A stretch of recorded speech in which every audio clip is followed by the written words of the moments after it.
Hello again. This is Will Luden, your host with Revolution 2.0, a revolution of the heart. And today's topic is victims and shared responsibility, and together we are at episode 382. Anybody who remembers knows that my last episode I did remotely from a hotel room in Chico, California, and there were tech issues because I'm learning. And there were tech issues this time, and I'm learning. But the tech issues are unimportant because in my heart, I want to share lessons that we can use in our lives and lessons that we can use in our personal lives and lessons that we can use in our overall political lives and in succeeding as people and humans on this earth. Again, victims and shared responsibility. There are many reasons that we take precautions, even if we would be legally right if we had not taken those steps. The reasons can be centered around personal safety, money, or legal or moral issues. These reasons apply to law-abiding, contributing homeowners as well as those in the criminal justice system, and anywhere in between. We can avoid being victims by taking action even when we are in the right. This 10-minute episode will help us in our lives and help us to think through the issues surrounding us, the same issues surrounding us. And I'm looking at this, some people are saying, oh, Will, don't use those pieces of paper. But it's important to me because I really want to get the content exactly right. Because I think it's important to me, it's important to you, it's important to us. So what are the reasons that we would take precautions even though we are in the right, but we would take extra steps? Personal safety and money. We lock our cars and homes when empty. Many homeowners have installed cameras and alarms. We have homeowners insurance, and renters should have renters insurance. We had smoke and fire alarms to help protect us, and all of us should have fire extinguishers. If someone, perhaps a random vandal or morally unstable person, set fire to a portion of our home, we would call the fire department and then start hosing the burn area down. We would certainly not say, that's wrong. I have a right to have my house not set on fire by somebody else and then do nothing. Right or wrong, fair or unfair, our responsibility is to minimize the damage. That's the opposite of doing nothing. The opposite of doing nothing, even though we would have been in the right. Then embracing our status as a victim to gain attention, sympathy, or money or other compensation. Victimhood on one hand, taking extra steps even though we're in the right on the other, that should be pretty easy. There are legal reasons as well. Right of way, when I was taught in public high school, I don't know if they still teach driver's ed in public schools, but they did in my day. One of the things that was stressed upon me was that I have a responsibility, right away or not, to avoid an accident. And the principle is, who has the last chance to avoid the accident? And the instructor stressed on me, hey, you may have the right of way, but if there's a crash, you could be just as dead, even if you have the right of way. The last clear chance doctrine says, this is legal in addition to my driver's ed training. The last clear chance doctrine says that in personal injury cases, even if the plaintiff, that's the person complaining, was negligent in the accident, even if the person wanting compensation was negligent in the accident, he can still recover damages if the defendant could have avoided the accident by using ordinary and reasonable care. Who had the last chance to avoid the accident? Who had the last chance to de-escalate the issue? The military taught me a related and equally important lesson. If you think an order is stupid, unfair, or wrong, don't disobey. Obey the order and then sort it out afterward. This piece of wisdom can clearly be applied to the criminal justice world. If a cop gives you an order, follow it. If an injustice has been done, seek compensation and other sorts of satisfaction later.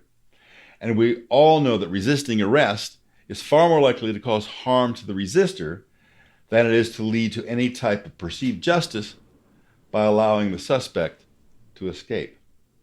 Here's a moral reason for taking extra action even if you're in the right. Lock your car, take your keys, don't start a kid on a life of crime. This was a PSA that I heard as a youth, and it played over and over again. And I'm struck that it was lock your car, take your keys, make sure that no foul ball steals your car. Lock your car, take your keys. Don't start a kid on a life of crime. The primary message was a moral one. Don't tempt some kid into going joyriding in your car, because that may be the first step on his slippery slope. The secondary issue was lock your car, take your keys, and you'll still have your car when you get back from shopping. There's always shared responsibility. We need to get over our tendency to place all the blame or all the credit on one entity, depending upon our biases and agendas. We'll put the blame here or there rather than shared blame. It's all this fault or all that fault, depending upon biases and agendas. Black and white thinking is lazy, agenda-based thinking. Black and white thinking, no pun intended there. Black and white thinking is lazy, agenda-based thinking. Let's look at a recent specific example. Former cop Kim Potter's manslaughter conviction for killing Daunte Wright. Three entities share, easy for you to say, three entities share responsibility here. Ms. Potter made a tragic and inexcusable error when she pulled and fired her gun instead of pulling and activating the taser. The small Brooklyn Center Police Department's live fire training was woefully inadequate. I know what high-stress training is like. And I can promise you that no matter how well you're trained, a lot of your training will go away in a life and death, high-stress situation. If you haven't built it into muscle memory, if you haven't built live fire, life and death situation training, if it hasn't been built into where it's almost automatic, where you can't possibly do the wrong thing, then the training is incomplete, because you'll forget most of your training and you will react. You will simply react. The training has to be good enough to build in the reactions correctly. Now, let's think this through. Reactions. Here's a definition. It's one of my favorite definitions. Amateurs train until they get it right. Professionals train until they can't get it wrong. That small police department, less than 50 people, Brooklyn Center Police Department's live fire training was woefully inadequate.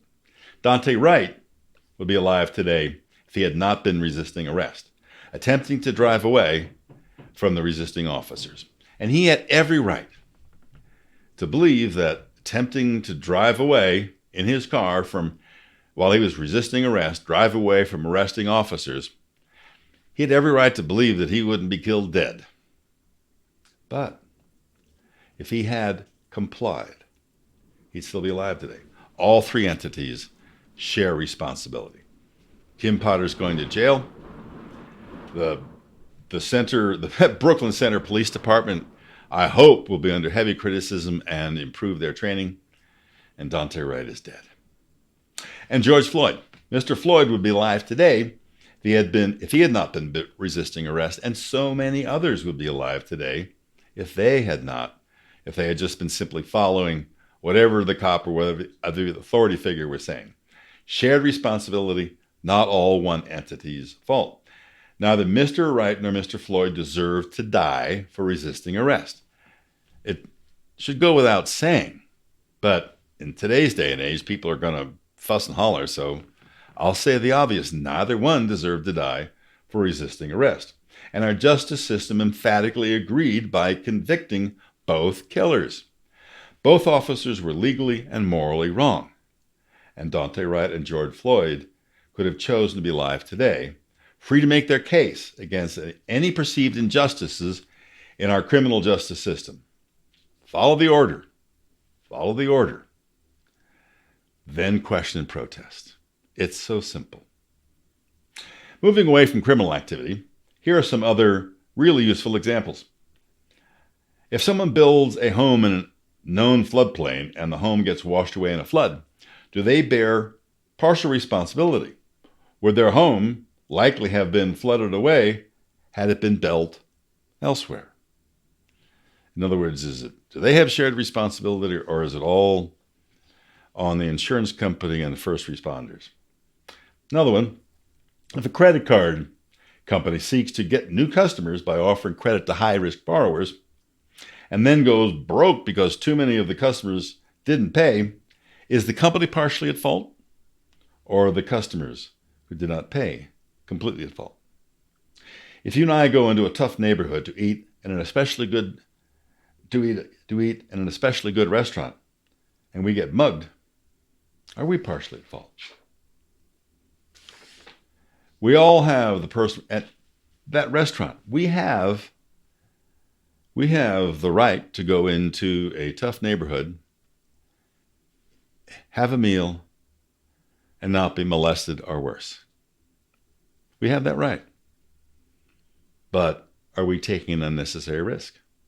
And do we have some of the responsibility? We all have personal responsibility to minimize the risk to ourselves and those around us, despite who may be in the right or the wrong. Speaking of personal responsibility, this principle does not stand alone. The two main tenets,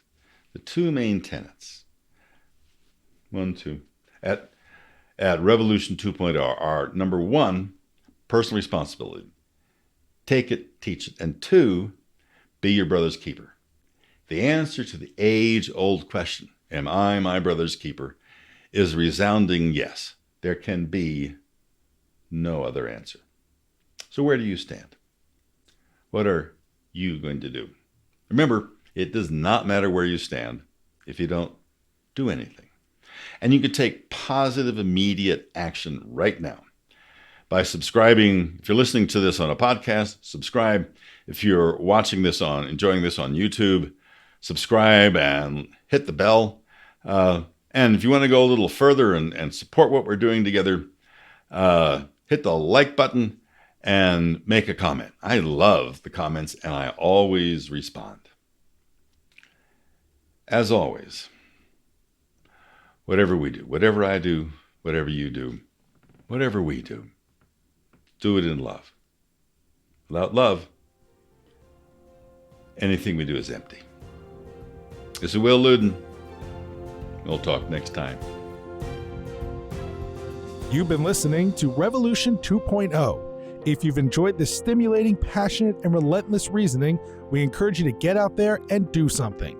You can follow Will Luden and subscribe to this podcast on your favorite podcasting platforms and on YouTube at revolution2-0.org.